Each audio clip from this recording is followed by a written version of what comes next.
Good morning, everyone. Welcome to those of you who are in the room. You get to sit and listen to a podcast recording we're doing. So you have a real treat, as do I, to be with Binaifer Nowrojee, who I'm sure all of you know is the president of the Open Society Foundations. And it's really great to get to have a conversation with you here in Sevilla.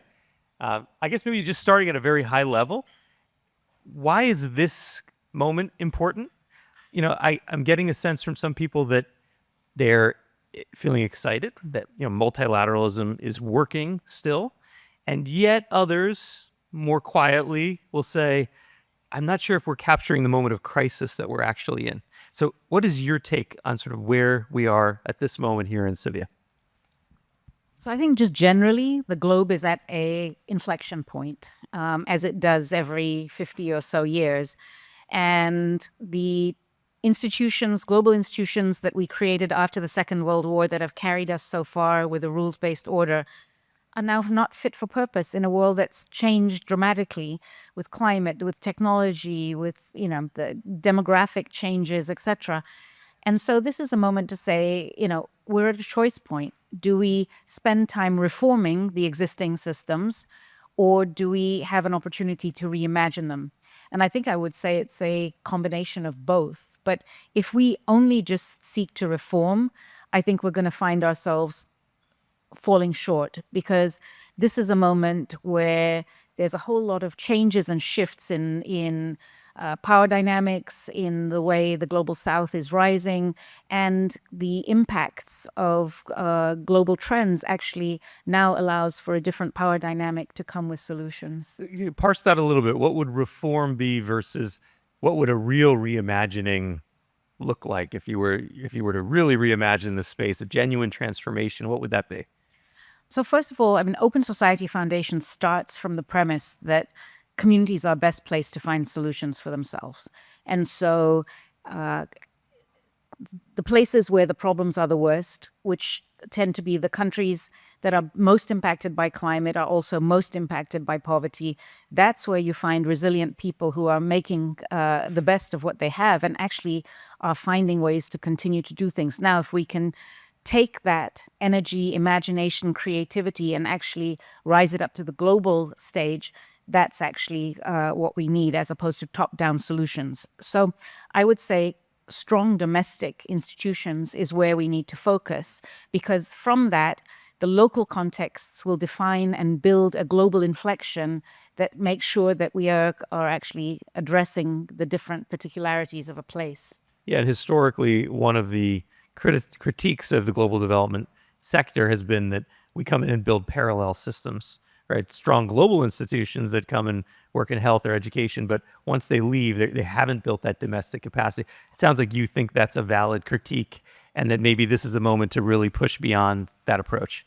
Exactly. You hear about the World Bank and IMF, you hear about multilateral banks, but actually what we have is a national architecture that's completely underused. So national development banks actually could play a role and actually build a different set of economic opportunities inside countries. And so what we need to do is have those global institutions actually partnering, so that we're not coming with a quote unquote savior complex, but actually a partnership that strengthens a country to actually find the solutions for itself.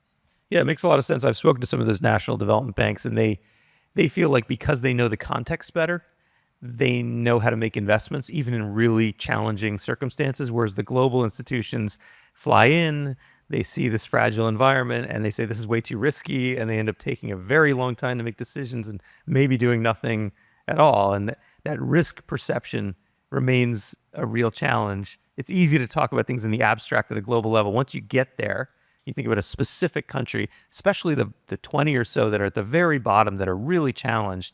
These are not easy places for global institutions to work alone. No, it's exactly right. First of all, you can't just have a kind of plug and play approach to every country in the same way. And so what happens at the global level is these sets of policies and rules that get put into place that may or may not actually assist the country.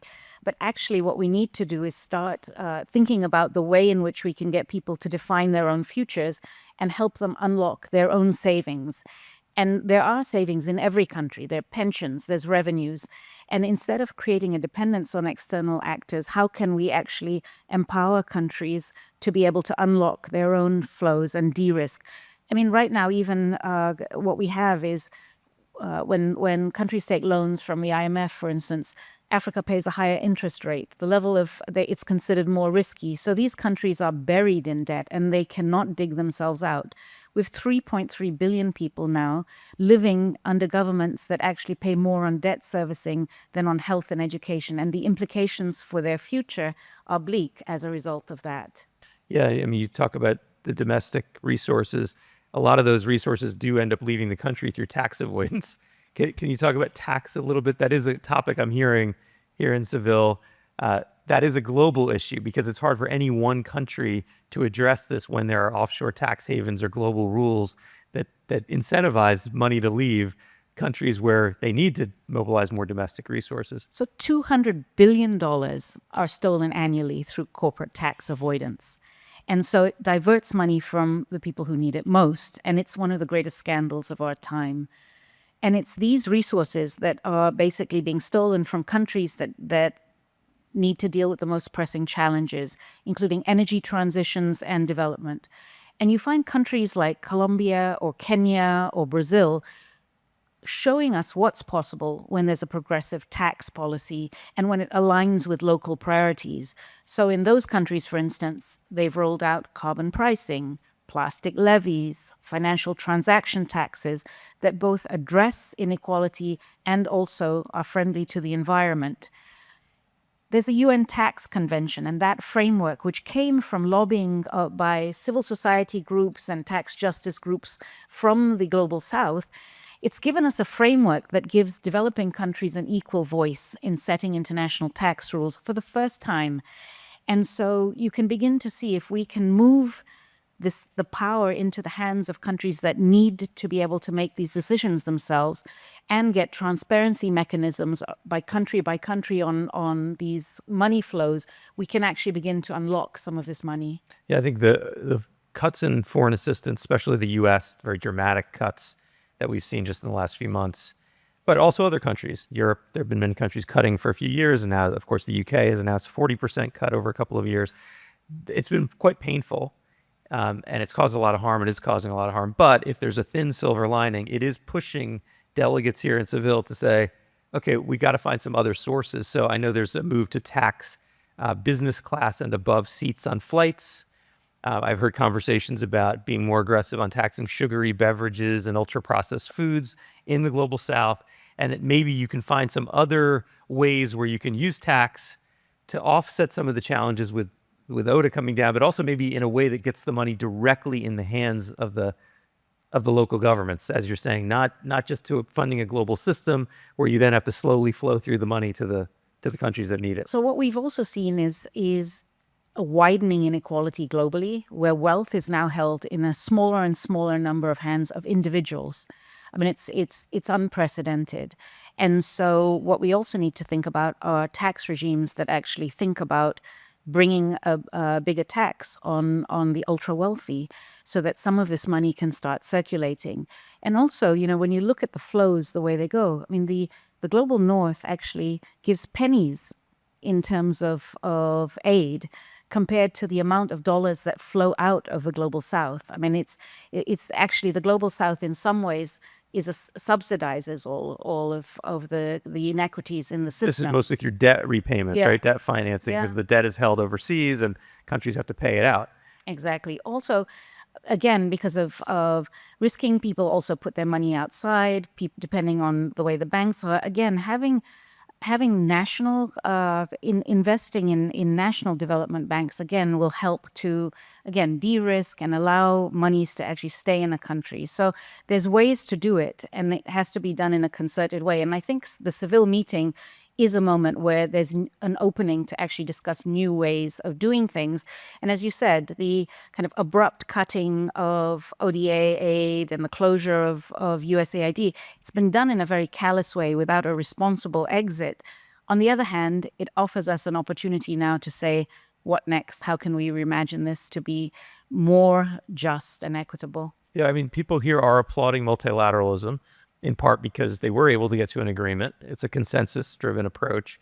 One reason might be that the United States said, we're not going to be part of this, and they voiced a concern. Not only they thought this shouldn't happen, there shouldn't be an agreement here, but even going against the SDGs themselves and saying, look, these are against our own sovereignty. We don't believe in the idea of these global goals.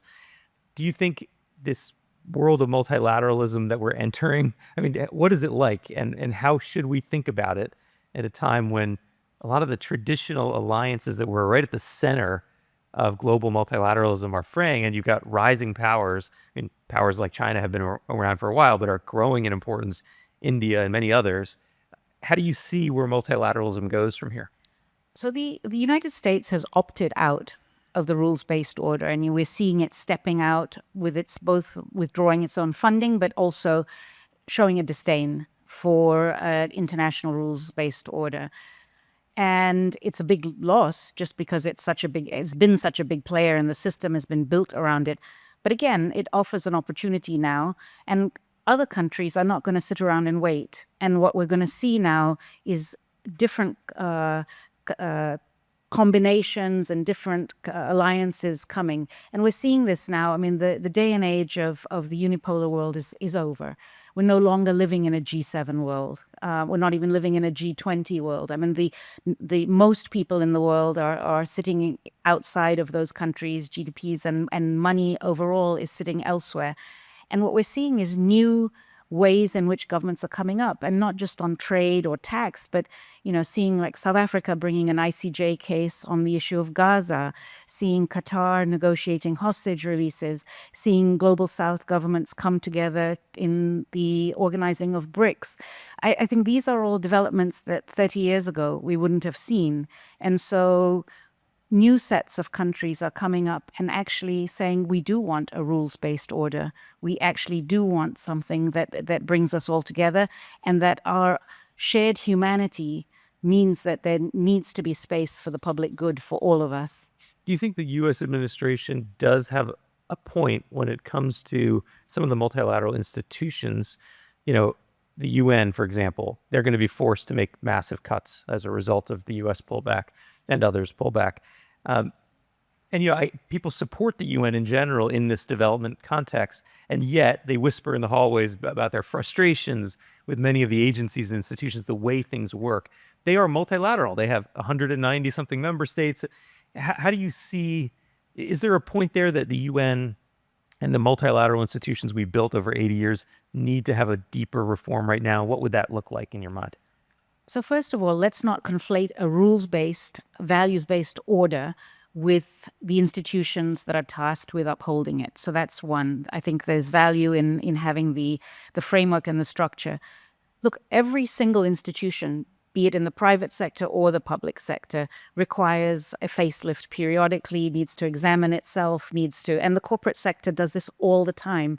I think the public sector is now being pushed to do this, and now at the multilateral level, it's also faced with it. The task is to ensure that we come out with a set of stronger, more efficient institutions.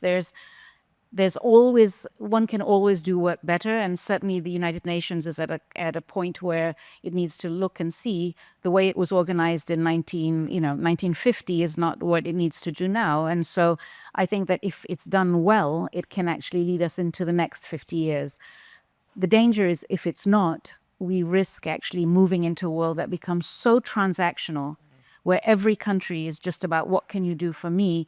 And in the end, we're going to end up with even greater inequality that will endanger all of us on this planet, not just in terms of people and income and standard of living, but the planet itself is at a moment where if we don't come together, we're actually not going to be able to live on this planet in a couple of 100 years. I know you want to see global South countries take more leadership and have more of a voice in this process. And for that reason, they often turn to the UN system because they say, this is a place where it's one country, one vote.